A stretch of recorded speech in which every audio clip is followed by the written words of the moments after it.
नमस्कार, welcome to the my YouTube channel Swadita friends. आप सभी का हार्दिक स्वागत है। डेली करंट अफेयर्स की इस सीरीज में आज हम आप सभी को 27 सितंबर 2023 के जो महत्वपूर्ण करंट अफेयर्स हैं उनका अध्ययन करेंगे हम सभी, जो कि आने वाली परीक्षाओं, चाहे वो यूपीपीएससी आरओ यारो हो या फिर एपीएस हो, इन सभी के लिए महत्वपूर्ण होंगी। तो आइए प्रारंभ करते हैं। 5वां अंतर्राष्ट्रीय व्यापार मेला और सम्मेलन विंड एनर्जी इंडिया 2023 शिखर सम्मेलन। इसका अगर आप नाम ध्यान से देखेंगे तो विंडर्जी करके है। विंडर्जी मतलब विंड प्लस एनर्जी, मतलब ये पवन ऊर्जा से संबंधित है। तो ये विंडर्जी इंडिया 2023 समिट तमिलनाडु के राजधानी चेन्नई में शुरू होने वाला है।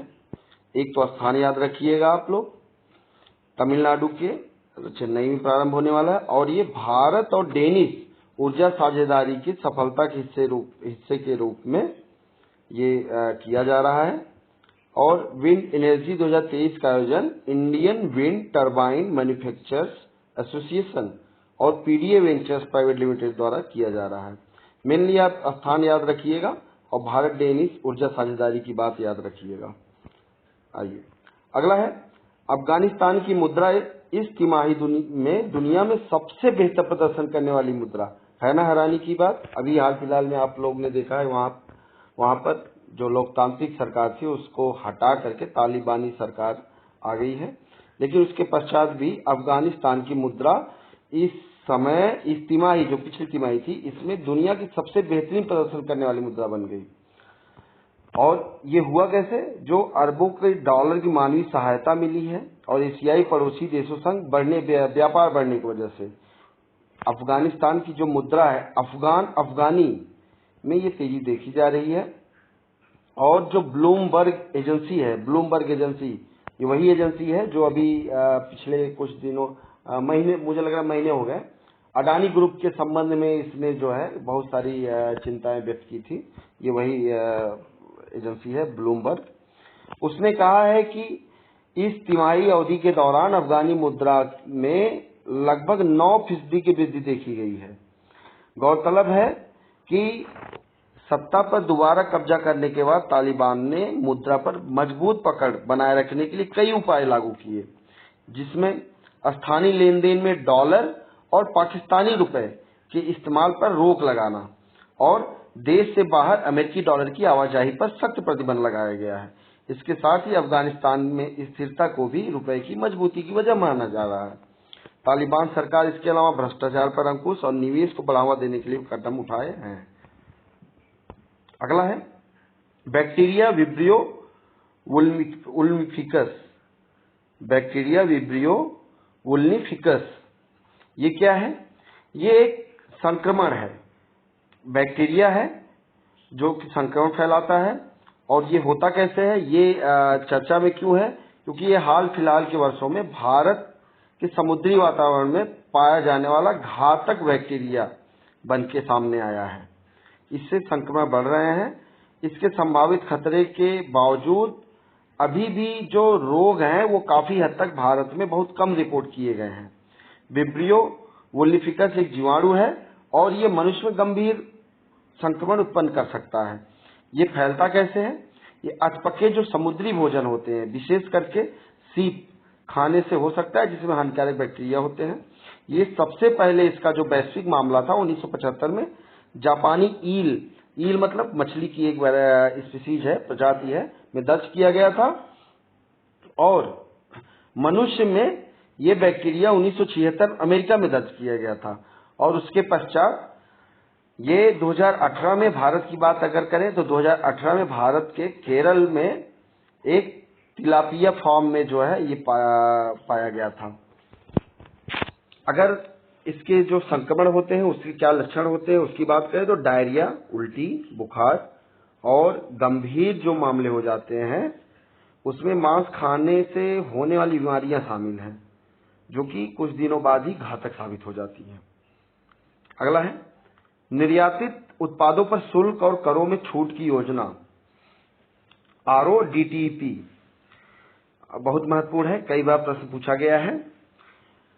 इसकी शुरुआत 30 सितंबर 2023 तक जो है मतलब शुरुआत में इसको 30 सितंबर 2023 तक इसको अधिसूचित किया गया था।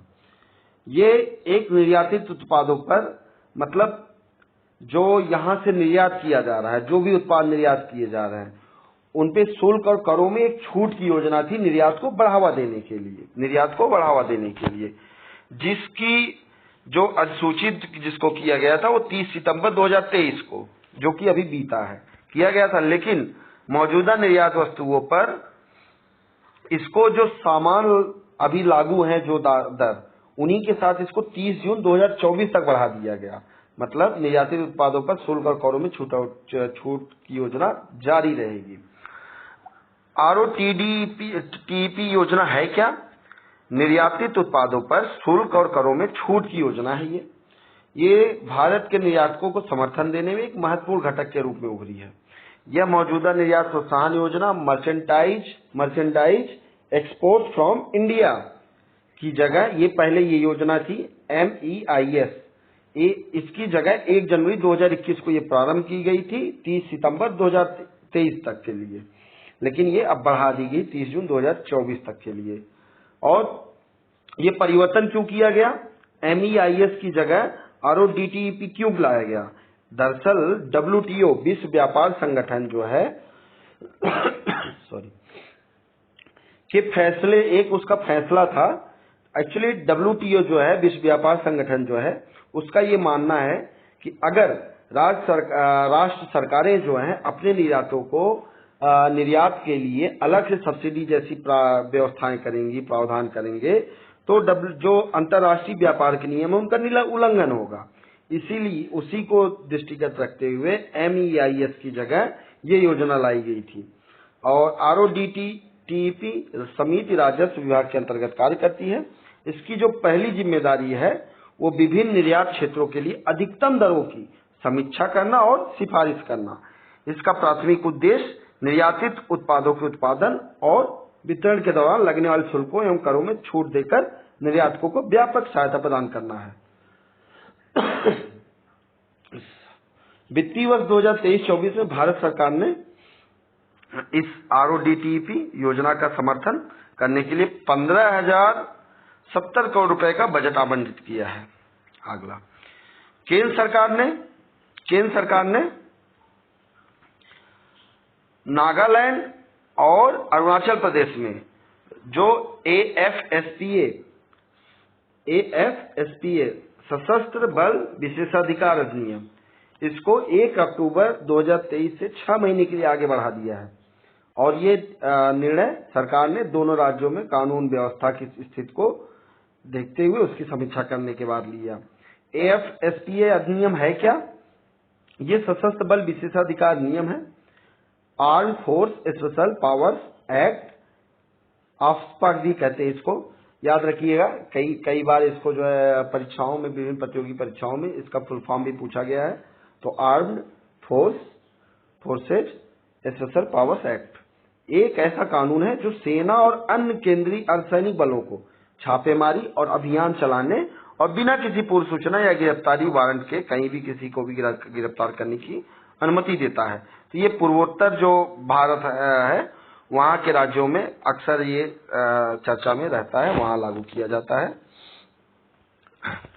अगला है, गूगल भारत में एक भूकंप चेतावनी की शुरुआत करने वाला है। भूकंप चेतावनी शुरुआत करेगा। कौन कंपनी करेगी? गूगल करेगी। और कैसे करेगी? जो ये एंड्रॉयड स्मार्टफोन में जो सेंसर लगे होते हैं उसका उपयोग करेगा। और गूगल ने राष्ट्रीय आपदा प्रबंधन प्राधिकरण NDMA और राष्ट्रीय भूकंप विज्ञान केंद्र NSC के परामर्श से भारत में एंड्रॉयड भूकंप चेतावनी सेवा पेश किया है। तो कंपनी का नाम याद रखिएगा और भूकंप की चेतावनी सेवा प्रारंभ करेगा, ये याद रखिएगा। अगला है 2018 एवरीवन इज अ हीरो। ये एक मलयालम फिल्म है। फिल्म फेडरेशन ऑफ इंडिया ने केरल बाढ़ पर आधारित मलयालम फिल्म है ये। इसको 2024 में अकादमी पुरस्कार मतलब ऑस्कर के लिए भारत की ऑफिशियल एंट्री के रूप में नामित किया है। और 2018 पहली ऐसी मलयालम फिल्म है जिसने 100 करोड़ का आंकड़ा सबसे तेज पार किया था। अब यह फिल्म अकादमी पुरस्कार में भारत का नेतृत्व करेगी। बहुत महत्वपूर्ण है, याद रखिएगा, सवाल अक्सर पूछा जाता है। तो फिल्म का नाम है 2018 everyone is a hero, Malayalam film है और अकादमी पुरस्कारों अर्थात ऑस्कर के लिए इसका नामांकन यहाँ से किया गया है, भारत से। अगला है विश्व पर्यटन दिवस। हर साल 27 सितंबर को मनाया जाता है। हर साल 27 सितंबर को मनाया जाता है। ये दिवस पूरे विश्व में पर्यटन बढ़ावा देना, पर्यटन के महत्व को और इसके जो सामाजिक, सांस्कृतिक, राजनीतिक मूल्य हैं, अंतर्राष्ट्रीय स्तर पर बढ़ावा देने के लिए इसको मनाया जाता है। इस वर्ष पर्यटन दिवस की थीम क्या थी? पर्यटन और हरित निवेश। पर्यटन और हरित निवेश। अगला है कपोल कोऑपरेटिव बैंक। नाम याद रखिएगा, कपोल कोऑपरेटिव बैंक। महत्वपूर्ण इसलिए है, भारतीय रिजर्व बैंक आरबीआई ने मुंबई स्थित सहकारी bank the Kapol cooperative bank limited का लाइसेंस रद्द कर दिया है। क्यों रद्द किया है? आरबीआई ने बताया कि बैंक के पास जो पर्याप्त पूंजी होनी चाहिए, जिससे रूटीन का जो कार्य होता है बैंक का वो चलाया जाता है, वो इसके पास है भी नहीं और कमाई की संभावना भी नहीं है, जिसके कारण यह निर्णय लिया गया है। आप सभी को ये पता होना चाहिए कि जो जमाकर्ता जमा बीमा होती है, क्रेडिट गारंटी निगम के द्वारा 5 लाख की मौद्रिक सीमा तक अपनी जमा राशि की जमा बीमा दावा राशि प्राप्त कर सकता है। मतलब आपकी किसी भी बैंक में जो जमा राशि है, अगर 5 लाख तक जमा है तो 5 लाख तक बीमित रहता है। मतलब कुछ भी हो, दिवालिया हो जाए बैंक, लेकिन आपको जो है 5 लाख मिलेंगे। उसके ऊपर की जो राशि होती है वो बीमा के अंतर्गत नहीं आती है। अगला है नेपाल के दीपेन सिंह एरी। दीपेन सिंह एरी ये क्रिकेटर हैं दीपेन सिंह एरी। ये इंग्लैंड के खिलाफ 2007 में जो युवराज सिंह ने 16 साल हो गए T20 सबसे तेज अर्धशतक रिकॉर्ड बनाया था, उसको दीपेन सिंह एरी ने 10 गेंदों पर 52 रन बनाकर तोड़ दिया है। और ये हुआ कहाँ है? एशियन गेम्स जो हो रहे हैं उसमें इन्होंने ये तोड़ा है, ये रिकॉर्ड तोड़ा है एशियन गेम्स में। नेपाल की तरफ के प्लेयर हैं ये। मंगोलिया के खिलाफ इन्होंने ये रिकॉर्ड बनाया है। वहीं एक दूसरे नेपाली बल्लेबाज हैं कुशल मल्ला, दोनों नाम याद रखिएगा, नेपाल के दीपेन सिंह एरी और एक हैं दूसरे कुशल मल्ला। कुशल मल्ला ने क्या किया? ये 34 गेंदों में नाबाद 137 रन बनाए हैं। 137 रन बना के T20 सबसे तेज शतक का रिकॉर्ड तोड़ लिया। मतलब सबसे तेज अर्धशतक और सबसे तेज शतक दोनों का रिकॉर्ड तो टूट गया है। साथियों धन्यवाद। ये थे आज के जो डेली करंट अफेयर्स सीरीज के अंतर्गत महत्वपूर्ण करंट अफेयर्स के, वो थे। आप सभी से निवेदन है, कृपया हमारे YouTube चैनल स्वधित एस्पिरेंट्स को सब्सक्राइब करिए और लाइक करिए, शेयर करिए। जो भी आवश्यक सुझाव हो वो कृपया कमेंट के माध्यम से हमें जरूर सूचित कीजिए।